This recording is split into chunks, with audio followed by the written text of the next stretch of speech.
Guys, this is Kelin Balian and this is Tech Savvy. This is our first episode of the new year, so happy new year. Hope you guys had a great holidays. And we are already midway into January here, so we got a lot of great news coming up here, from stuff going on with WhatsApp to more lawsuits and just more stuff that's going on with legal stuff. And we're gonna dive right in right after this. Our episode today is sponsored by 400 Marketing. So if you guys have any questions that have anything to do with marketing, social media, websites, apps, anything that has to do with marketing, basically, give them a call. The number's on your screen. You guys know the deal. Just call. Free consultations for everybody that calls and mentions to the Tech Savvy show. So guys, jump on a free call with them. It's gonna be a priceless call, and you're gonna get so much information. All right, guys, well, let's just jump right in. We got a lot of news to cover today, and our first story is about what's up with WhatsApp. So guys, I'm not sure if you guys heard, but basically WhatsApp is owned by Facebook, and they were actually coming out with a new terms of service policy that was not really getting a lot of love from WhatsApp users right now. Essentially, what's been going on is they were gonna force any WhatsApp user to sign this new terms of service to be able to use WhatsApp. So essentially, if you didn't sign it, you were no longer going to be able to use the app anymore. So basically what's been going on is they were going to require the sharing of data across now all of Facebook owned apps. So again, Facebook, Instagram, as well as WhatsApp, all of them would be sharing data together.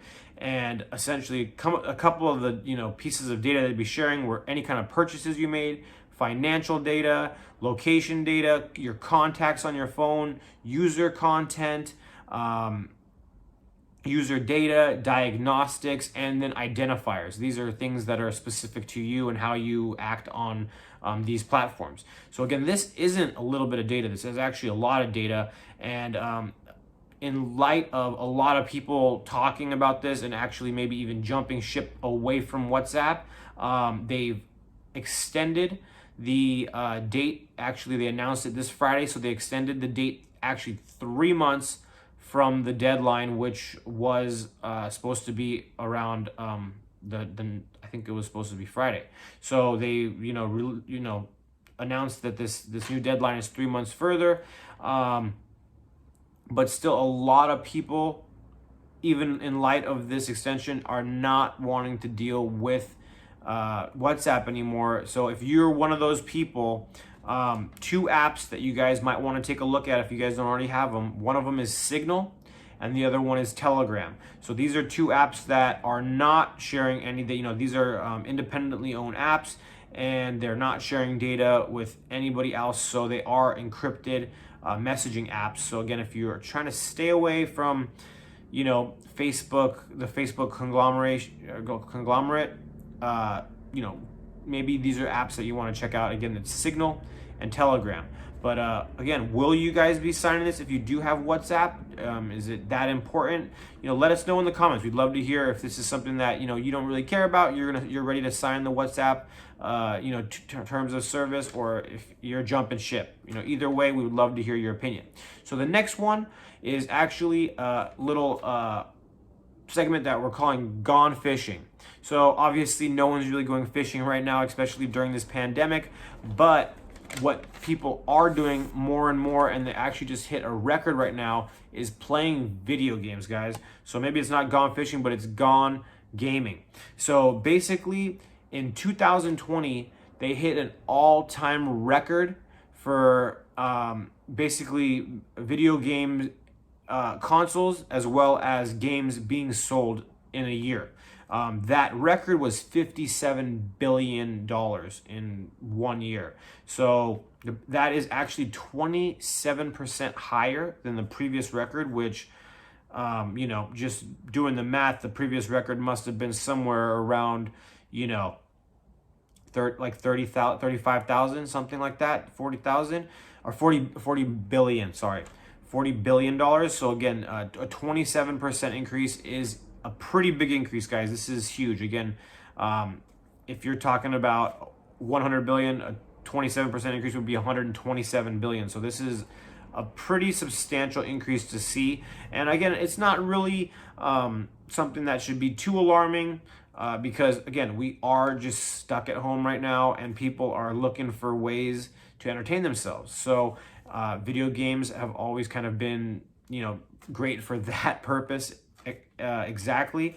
And again, with the we spoke about this on other previous episodes. They released a new PlayStation 5 and the Xbox One at the end of 2020, which they actually saw amazing sales growth. But there's actually one console that beat out all of them in 2020, and that was the Nintendo Switch, which was the top selling game system in 2020, and actually beat out Nintendo's previously most sold system, which was the Nintendo Wii. So the Nintendo Switch, hats off to you guys. You guys did great, and I'm sure there's a lot of players out there. Do you guys have a Nintendo Switch? We would love to hear your opinion about what you think this system is capable of and how you guys are loving it right now. And basically the top selling video game of 2020 was Call of Duty Black Ops Cold War, and the second this was only second to Cyberpunk 2077. So guys, if you're looking for any decent games, there has been some bad reviews about Cyberpunk, but again, it's the second highest selling game of 2020. So if that's something you want to check out, definitely look into these. There's tons of reviews on both these games on YouTube. So if you guys before you buy anything, I highly recommend going and taking a look at one of these reviews if you're interested in that. All right, our next story is going to be very interesting for people that have Ring doorbells. They're all over the place nowadays, and for great reasons. Again, people want to be able to see who's at their doorbell, answer it if they're not home, and just be able to see what's going on if they get a delivery package or whatever the case is. So basically, Ring has a neighborhood app. So what this app basically allows you to do is you're allowed to basically report any kind of crimes or public safety notices, or issues through the app. So other Ring doorbell users can also see this information, and hopefully it'll help them out if there's anything, a weird suspect roaming around the area, or they're stealing, delivery packages or whatever the case is. Now they can go in there and see what's going on. But unfortunately, what happened is anybody that was using the app was actually exposed to their home address being shown in the app. Obviously, this is not something that any users would have wanted to be happening. So it's kind of a big deal. This is kind of a big deal. Your address was being shown in the app, which should not have been happening. So this is, I'm not sure if you did know, but Ring Doorbell is owned by Amazon now. In 2018, they were bought out for $1 billion. So, this is an Amazon product, and Amazon, the second that they found out that this was going on, they fixed the problem, and, they said that no data was accessed or used in any kind of malicious way. So that's good news. And at the end of the day, there have been past breaches in recent history, actually. So in 2019, actually 3,000 users login credentials, that's meaning their username and their password, was breached. So they're not strangers to security breaches, which again is kind of just making people question, is this the best doorbell for me? And in addition to that, there's been a lot of criticism over their partnerships with police stations and police departments across the country, to use their facial recognition feature and essentially being able to track people's faces and see if they come across any criminals. Again, all these things that we've been kind of talking about today with technology have been about privacy stuff. and how it's kind of disappearing. We don't really have as much privacy as we used to. And is this something that's kind of, intriguing or bothering to you? Do you care about privacy, or does this not really matter, or would you care about it so much that you would not you want to get rid of your Ring doorbell or find a substitute? Because if you do, we potentially got one here, but maybe even not. But so this next doorbell, since we're speaking about doorbells, it actually does something that they're claiming no other doorbell has ever done. So this new doorbell is called the Eddy, and basically that's ETTIE. This is the very first doorbell to ever integrate a temperature check. So, what that is used for is it'll actually be able to tell you if, the person that's coming and that's at your house is, possibly has a fever at the moment. So again, in this, world of COVID that we're living in, temperature checks for forehead and stuff like that are, I guess, the number one symptom that they can check and see if you possibly have COVID. So this doorbell will actually, give you that notice if the person is above an average temperature. So basically, the claim is that this is the very first doorbell to combine temperature checks with image recording as well as real-time alerts. So again, it's going to alert you if this person is does have a high temperature. The company that is behind this device is called Plott with 2 T's, so it's PLOTT, and the device does have an app as well. And Plott has actually said that they are using an infrared sensor to check the temperatures. And what happens is it actually logs the temperature. It logs the image that was taken of the person, and it logs a date and a timestamp in the app so that you'll be able to see that. And I'm not really sure who else is being able to access this, but they have also said it will help with contact tracing for COVID-19. What that is just being able to track where a user has potentially gone, to be able to make other people aware that you might have been in contact with someone that was in contact with COVID-19.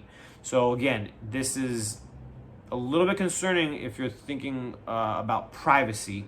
And they've also said that it's capable of tracking the head count that enters your your location, your most likely your home, and it'll also alert you if the maximum capacity is reached. So from what we've been hearing in the news and everything, like I think the magic number is 10 people. So again, this potentially, depending on what the current capacity, the maximum capacity for any given home is, it'll actually give you an alert for that. So would you guys want this? Like, I think the temperature thing is actually kind of cool, but again, now you're logging it. It's being used for contact tracing potentially. It's giving you alerts for head count. What's next? Is it going to call the cops if you have 11 people?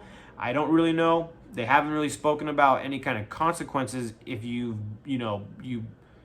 can essentially break the capacity or you go past it. So again, this is going to be, I think, a little bit of good and a little bit of bad.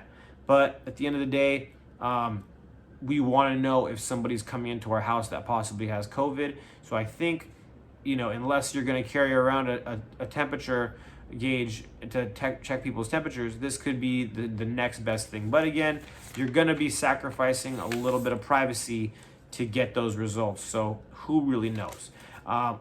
But that's it. We'll give you some updates as far as that product when we have them. And if it does get launched, it still is in research and development phase, and it hasn't been launched. This was actually something that was talked about at the 2020 technology show. So again, we'll keep you updated on launch dates and all that kind of stuff as time goes by on that doorbell.